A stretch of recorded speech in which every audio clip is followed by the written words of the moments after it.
اللہ الرحمن الرحیم۔ کائنات نے آپ کے شہر اسلام آباد میں جمعہ کا خطبہ دینے کی توفیق عطا فرمائی۔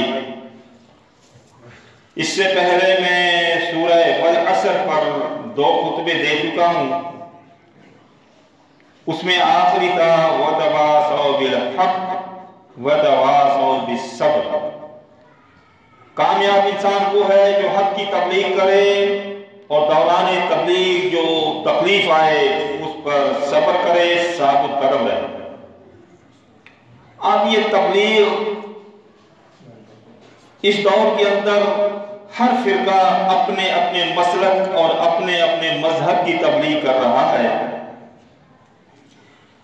تبلیغ کرنے کی اللہ کے رسول صلی اللہ علیہ وسلم نے ایک شرط لگائی ہے۔ اب دیکھنا ہے کہ اس شرط کے اوپر کون تبلیغ کر رہا ہے۔ صحیح بخاری میں ہے، اللہ کے رسول صلی اللہ علیہ وسلم نے فرمایا تھا بلغوا عنی ولو آیہ، یعنی تبلیغ کرو، لوگوں تک پہنچاؤ، لیکن اس چیز کی تبلیغ کرو جو مجھ سے ملی ہے۔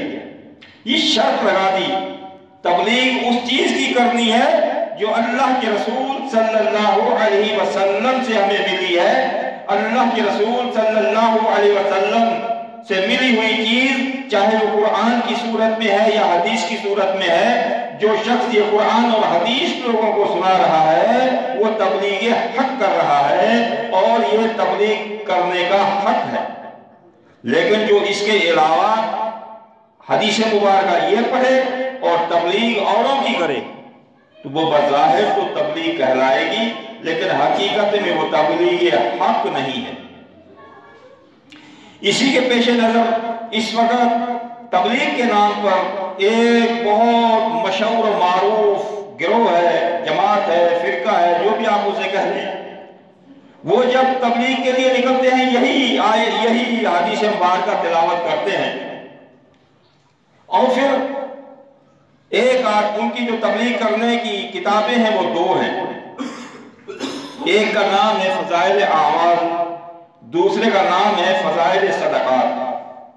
یہ 2 کتابیں ان کے ساتھ ہوتی ہیں، اور پھر یہ ہر مسجد میں جاتے ہیں۔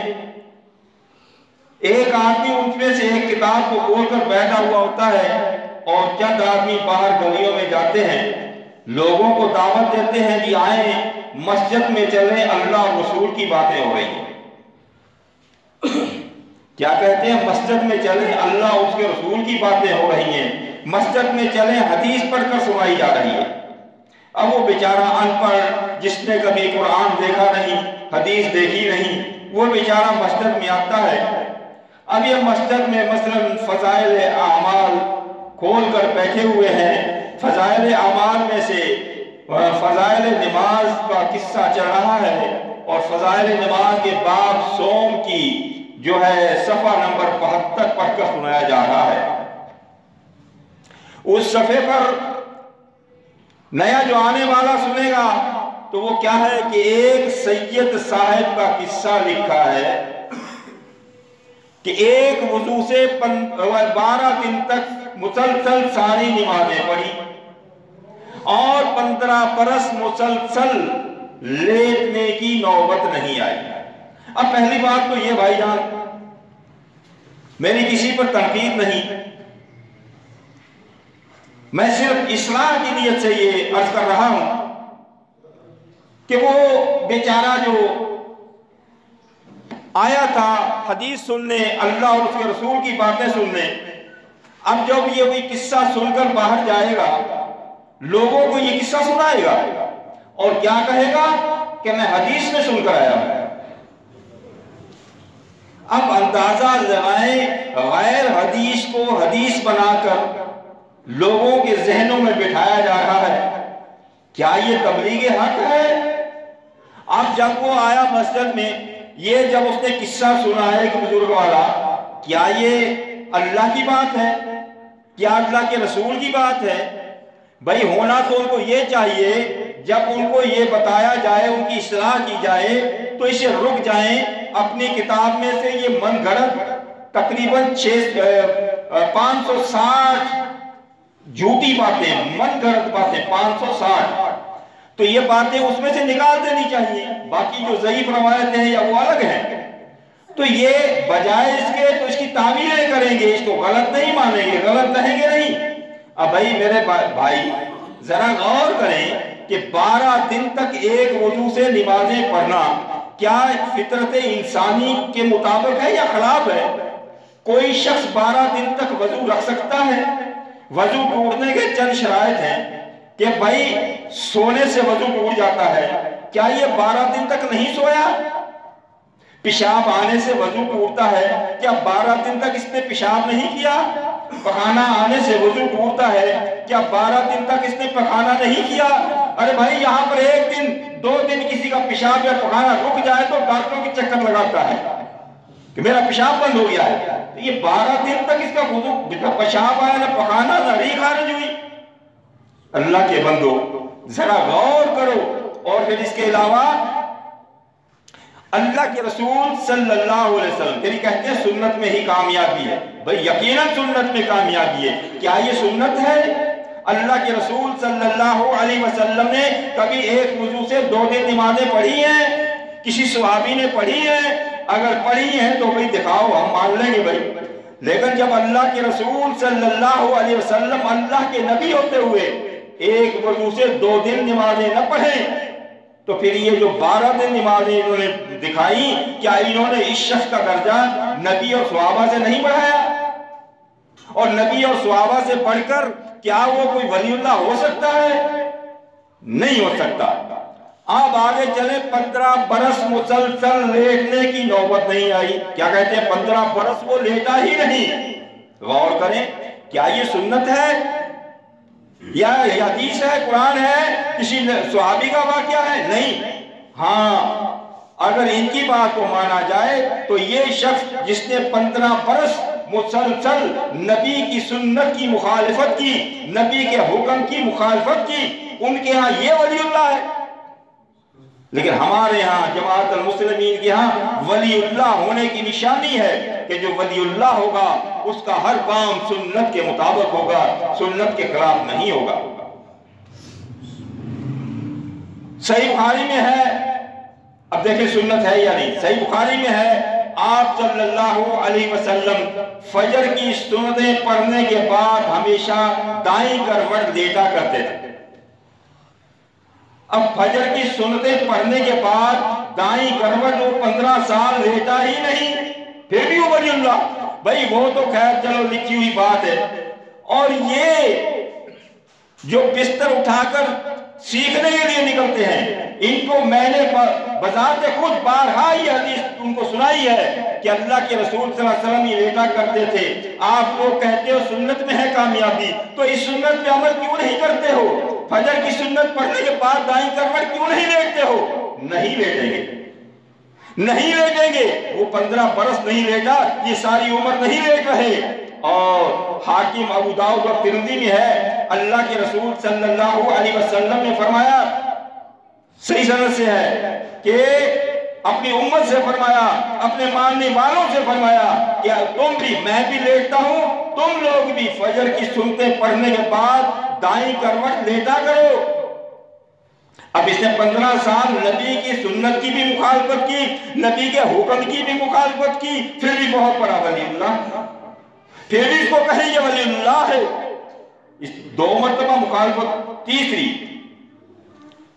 ایک یہ حکم کی اور سنت کی، تیسری طبرانی اوسط میں ہے کہ اللہ کے رسول صلی اللہ علیہ وسلم دوپہر کا کھانا کھانے کے بعد خود بھی لیٹا کرتے تھے اور لیٹنے کا حکم فرمایا کرتے تھے، اور فرمایا کرتے تھے کہ دوپہر کو قیلولہ کیا کرو، شیطان قیلولہ نہیں کرتا، تم کیا کرو۔ اس کا مطلب یہ ہوا جو قیلولہ نہیں کرتا وہ سنت، شیطان کی سنت پہ عمل کر رہا ہے، اور جو قیلولہ کرتا ہے وہ اللہ کے رسول صلی اللہ علیہ وسلم کی سنت اور حکم پہ عمل کر رہا ہے، اور یہ 15 سال لیٹا ہی نہیں۔ ارے بھائی غور کرو، یہ کس چیز کی تبلیغ ہو رہی ہے؟ نام قرآن و حدیث کا لیا جا رہا ہے۔ چوتھی بات، آپ صلی اللہ علیہ وسلم، بخاری و مسلم میں ہے، آپ صلی اللہ علیہ وسلم عشاء کی نماز پڑھنے کے بعد روزانہ سونے کے لیے دائیں کروٹ لیٹا کرتے تھے، ساری عمر لیٹے آپ صلی اللہ علیہ وسلم، اور یہ 15 بار لیٹنے کی نوبت نہیں آئی، 15 سال۔ کیا یہ تبلیغ ہے؟ اللہ کے بندوں یہ کیا ہو رہا ہے؟ یا یہ جانی بوجھی کوئی سازش ہے، یا غلط فہمی میں کر رہے ہیں وہ ان کو پتا، یا کسی دشمن کی چال ہے وہ ان کو پتا، لیکن ہمیں جو ظاہر نظر آ رہا ہے یہ تبلیغ حق نہیں ہے، یہ بلکہ جیسے کہتے ہیں نا ملاوٹ کر کے کوئی چیز بیچنے والا کتنا مجرم ہوتا ہے، دودھ میں پانی ملا کر دے تو مجرم، گھی میں ڈالڈا گھی ملا کر دے تو مجرم، اور سونے میں تانبا ملا کر دے تو مجرم۔ بھئی اسلام سونا ہے، اس کی مثال ہے، اسلام دودھ ہے، اس دودھ میں ملاوٹ کر کے دیتا ہے۔ ہاں ایک حدیث لکھ دی اور ایک آیت لکھ دی، اس کے ساتھ 10 ایسے جھوٹے واقعات لکھ دیے۔ اب لوگ کیا دیکھو یہ حدیث پڑھ کے تشریح کی ہے، یہ آیت پڑھ کے تشریح کی ہے، کس طریقے سے لوگوں کو قرآن و حدیث کے خلاف جو ہے ان کے ذہن سازی کی جا رہی ہے۔ اس کے بعد دیکھیں آئے فضائل صدقات کی طرف۔ فضائل صدقات حصہ اول صفحے نمبر 39 پر ہے۔ کیا لکھتے ہیں کہ امام ابو حنیفہ کا 40 سال تک، کتنا؟ 40 سال تک، بلکہ ایک جگہ 50 سال لکھا ہے، 40 سال تک عشاء کے وضو سے فجر کی نماز پڑھنا ایسی معروف چیز ہے جس سے انکار کی گنجائش ہی نہیں۔ غور کریں، انکار کی گنجائش نہیں۔ یہ الفاظ نبی کے لیے تو بولے جا سکتے ہیں، یہ الفاظ نبی کے لیے تو بولے جا سکتے ہیں کہ جس سے انکار کی گنجائش نہیں، نبی کے علاوہ اور سب سے انکار کی گنجائش موجود ہوتی ہے۔ 40 سال عشاء کے وضو سے فجر کی نماز، اب اندازہ لگائیں 40 سال اس نے نبی کی مخالفت کی۔ ہمارا عقیدہ ہے ابو حنیفہ نے ایسے نہیں کیا، لیکن یہ ان کے اوپر مر رہے ہیں۔ 40 سال نبی کی مخالفت کی، نبی رات کو سوتے تھے، نبی صلی اللہ علیہ وسلم رات کو سوتے تھے اور اپنی بیویوں سے ہم بستری کرتے تھے، یہ 40 سال سب کچھ کرتے تھے، لیکن اس نے 40 سال رات کو نہ پیشاب آیا، نہ پخانا آیا، نہ سویا، نہ اپنی بیوی سے ملا۔ کتنا بڑا جرم ہے یہ، اور یہ انتہا بہت بڑا، بلکہ رات کو ساری رات جاگنے سے اللہ نے منع کر دیا تھا۔ سورہ مزمل میں اللہ نے فرما دیا، یا ایھا المزمل، اے چادر اوڑھنے والے، قم اللیل الا قلیلا، رات کو قیام تو کیا کرو، جاگا تو کرو، مگر تھوڑا سا۔ کتنا تھوڑا یا اللہ، کتنا تھوڑا؟ فرمایا نصفہ او انقص منہ قلیلا، آدھی رات یا اس سے کچھ کم، او زد علیہ یا کچھ زیادہ، یعنی آدھی رات سے کچھ کم یا زیادہ جاگا کرو، ساری رات نہ جاگا کرو۔ ساری رات جاگنا منع ہے، سو، لیکن یہ 40 سال سویا نہیں، یعنی سونے سے تو وضو ٹوٹ جاتا ہے نا، 40 سال اس آیت کی مخالفت کی، 40 سال نبی کی سنت کی مخالفت کی، پھر کہے جی بہت بڑے بزرگ۔ تو یہ کیا کر رہے ہیں؟ یہ تبلیغ حق ہے؟ نہیں، یہ تبلیغ حق نہیں ہو سکتی۔ تبلیغ حق اس فتن دور میں اگر کوئی کر رہی ہے جماعت، وہ جماعت المسلمین کر رہی ہے۔ ہماری تبلیغ میں صرف اللہ کا قرآن ہوتا ہے اور نبی صلی اللہ علیہ وسلم کا فرمان ہوتا ہے۔ اللہ تعالیٰ ہم سب کو حق بیان کرنے کی توفیق عطا فرمائے۔ حمید مجید۔ تو میں عرض کر رہا تھا تبلیغ حق۔ اب دیکھیں یہ 2 واقعات تو میں نے بتایا، تیسرا سن لیں۔ سورہ فاتر سورہ نمبر 35 آیت نمبر 19 اور 22 میں رب کائنات نے ارشاد فرمایا، وَمَا يَسْتَوِي الْأَعْمَى وَالْبَصِيرُ۔ اللہ اکبر۔ اللہ نے پہلے 3 مثالیں دیں۔ وَمَا يَسْتَوِي الْأَعْمَى وَالْبَصِيرُ، غور کرو، اللہ نے فرمایا جیسے اندھا اور آنکھوں والا برابر نہیں ہو سکتے۔ وما یستوی الاعمی والبصیر ولا الظلمات ولا النور، دن اور رات برابر نہیں ہو سکتے، ولا الظل ولا الحرور، جیسے دھوپ اور سایہ برابر نہیں ہو سکتے۔ بھئی اگر میں اس وقت کہوں کہ بھئی رات ہے، آپ سب مجھے جھوٹا کہو، برابر نہیں ہو سکتے نا۔ میں اس وقت کہوں گا بھئی یہ دن کا وقت ہے، جمعہ پڑھا رہے ہو، رات کو جمعہ ہوتا ہے تو جمعہ دوپہر کو ہوتا ہے۔ اگر میں اس وقت کہوں جی میں دھوپ میں کھڑا ہوا ہوں تو آپ سب کہو کہ عبد الحمید جھوٹ بول رہا ہے، کہو گے نہیں کہو گے؟ کہو گے۔ اسی طریقے سے اگر میں کہوں بھئی میں اندھا ہوں، نظر نہیں آتا کچھ، لیکن دیکھ کر بتا رہا ہوں یہ فلاں بیٹھا ہے، یہ فلاں بیٹھا ہے، تو کہے گا یہ اندھا کیسے ہوا ہے، تو بتا رہا ہے سب کچھ۔ اس کا مطلب ہے تین باتوں کے خلاف جو کرتا ہے وہ جھوٹا ہے۔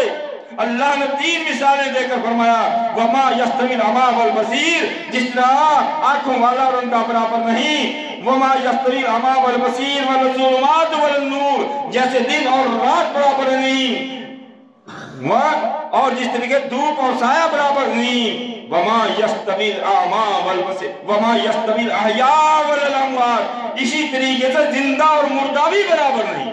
تین مثالیں کیوں دی؟ تاکہ انسان چکر بازی نہ کرے۔ اسی طریقے سے زندہ اور مردہ برابر نہیں۔ سننا کس کی صفت ہے؟ زندہ کی۔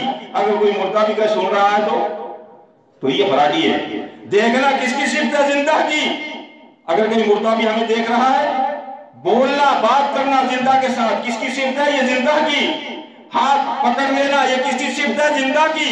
لیکن یہ تبلیغ کر رہے ہیں، فضائل صدقات اٹھائی ہوئی ہے، یہ سب قرآن کے خلاف باتیں یہ لوگوں کو پڑھ کے سنا رہے ہیں۔ دیکھیں آپ فضائل صدقات صفحہ نمبر 300 اور حصہ 2 کہتے ہیں، ایک بزرگ کہتے ہیں، یہ رواج کرنے کا عجیب ان کا انداز ہے، احادیث میں پوری سند ہوتی ہے، اس سند کے اوپر بحث ہوتی ہے کہ صحیح ہے یا ضعیف ہے، موضوع ہے، منہج ہے، یہاں پر سب کار ہے، سب جائز ہے۔ ایک سید صاحب، کون سید، کہاں کے رہنے والے، کیا نام تھا، کیا آتا پتا تھا، کچھ نہیں۔ ایک سید، ایک بزرگ کہتے ہیں کہ میں نے ایک مرید کو غسل دیا، میں ایک مرید کو غسل دینے لگا تو اس مرید نے میرا انگوٹھا پکڑ لیا۔ بھئی انگوٹھا پکڑا زندہ کا کام ہے مردہ کا؟ یہ صفحہ 300 کھول کے پڑھ لیں۔ انگوٹھا پکڑ لیا، اب وہ زندہ مردہ سے باتیں کر رہا ہے، کہنے لگا میرے سردار مجھے پتا ہے تو مرا نہیں ہے، تو زندہ ہے، یہ ایک مکان سے دوسرے مکان میں انتقال ہے، تو اس نے میرا انگوٹھا چھوڑ دیا۔ بھئی یہ زندہ کو غسل دلا کر دفناتے ہیں؟ قرآن کیا کہتا ہے؟ زندہ اور مردہ برابر نہیں۔ یہ زندہ بھی پکڑ رہا ہے، مردہ بھی پکڑ رہا ہے، یہ زندہ بھی باتیں کر رہا ہے تو مردہ بھی باتیں کر رہا ہے۔ اور دوسرا صفحہ نمبر 309 پر فضائل صدقات باب 2 صفحہ نمبر 309 اور کتاب کا ابو علی روزباری کہتے ہیں، ابو علی روزباری، یہاں نام بتا دیا، کہتے ہیں کہ ایک شخص، ایک اللہ کا بزرگ فوت ہو گیا، تو جب قبر میں رکھتے ہیں تو پھر ہم بھی کفن ہٹا کر اس کا جو ہے چہرہ قبلے کی طرف کرتے ہیں۔ وہ کہنے لگے میں اس کا چہرہ قبلے کی طرف کروں تو اس کا کفن ہٹاؤں۔ جب اس نے منہ سے کفن ہٹایا تو اس نے آنکھیں کھول دی، دیکھنے لگا زندہ۔ اب وہ پوچھتا ہے، ابو علی روزباری پوچھتا ہے کہ میرے سردار تو زندہ ہے؟ اب وہ مردے سے باتیں کر رہا ہے اور وہ مردہ کیا کہتا ہے کہ جی ہاں میں زندہ ہوں۔ ارے بھائی اب اس نے سنا بھی، اس نے دیکھا بھی، اس نے زندہ سے بات بھی کی، اور قرآن کیا کہتا ہے؟ برابر نہیں ہو سکتے۔ وہ کہتا میں زندہ ہوں اور قیامت کے دن تیری سفارش کروں گا۔ بھئی یہ لوگ زندہ کو تو بناتے ہیں، وہ خود کہہ رہا ہے میں زندہ ہوں، تو بنا کس کو رہے؟ زندہ کو، غسل زندہ کو دے رہے ہو؟ یہ عقل پہ پردے پڑے ہوئے ہیں نہیں پڑے ہوئے؟ اور پھر ان کے ساتھ چلہ لگاؤ، 3 دن لگاؤ۔ یہ 3 دن چلے لگانا کون سی سنت ہے؟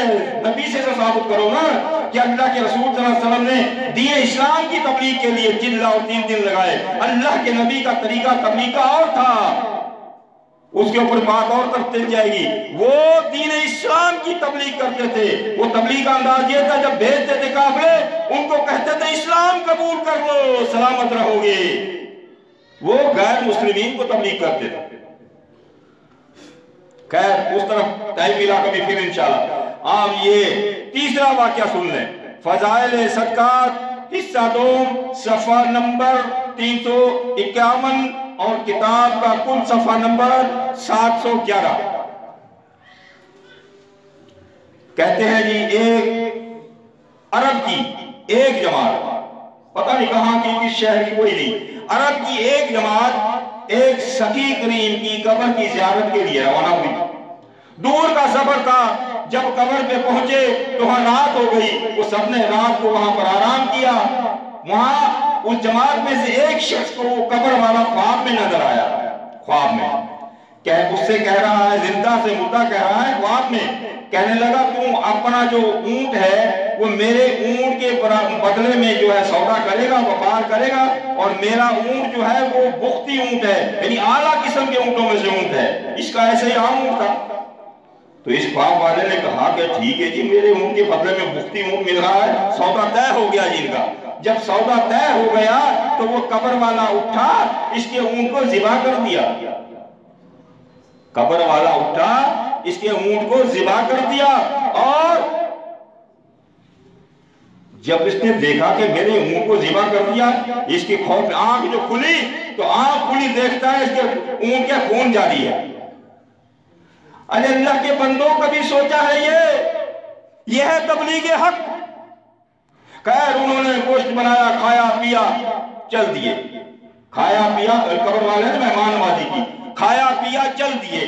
آگے چلتے ہیں جی, ایک اونٹ کے اوپر سوار ہے, ان کو ملا بختی اونٹ پر سوار ہے.